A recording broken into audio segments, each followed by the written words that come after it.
Hi guys, SSMB 29 globe trotter event ఇవాళ ఆర్ఎఫ్సీలో అయితే చాలా గ్రాండ్గా స్టార్ట్ అయ్యి సక్సెస్ఫుల్గా కంప్లీట్ అయింది.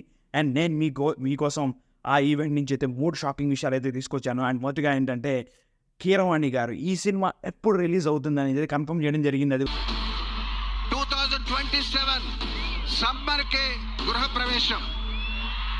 See you there.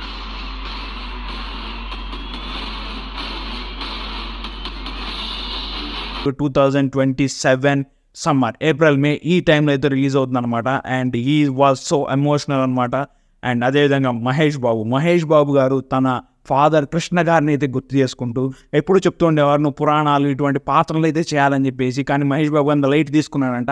బట్ ఈసారి ఆ ఛాన్స్ దొరికిందని మహేష్ బాబు తన స్వయంగా చెప్పడం జరిగింది అతను మాట్లాడుతున్నప్పుడు. అండ్ దాని ద్వారా మనకు తెలుస్తుంది ఏంటంటే మహేష్ బాబు ఈ సినిమాలో గ్యారంటీగా ఒక పురాణాలు ఇతిహాసాలకు సంబంధించినటువంటి క్యారెక్టర్ని అయితే ప్లే చేయబోతున్నాడు.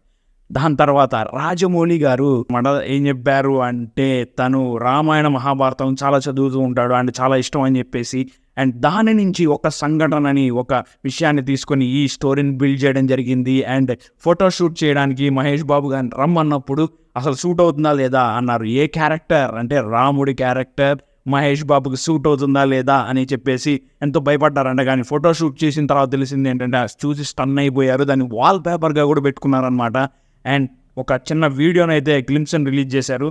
దానిలో రకరకాలవి చూపించారు. ఏదో 520 BC అని చెప్పి, CE అని 7200 CE అని చెప్పి రకరకాలు అయితే చూపించడం జరిగింది. దీని ద్వారా మనకేం తెలుస్తుందంటే ఇది గ్యారంటీగా ఒక పురాణాల ఇతిహాసాలు అండ్ ప్రజెంట్ టైం లైన్కి కనెక్ట్ అయి ఉన్న సినిమా అని, అది కూడా శ్రీరాముడి క్యారెక్టర్, అదేవిధంగా మహాశివుడి రెఫరెన్స్ అని కూడా దీంట్లో చూపించడం జరిగింది. So this is going to shock the world లెవెల్లో ఉండబోతోంది. అది ఈ ఈవెంట్ నుంచి 3 షాకింగ్ విషయాలు అయితే.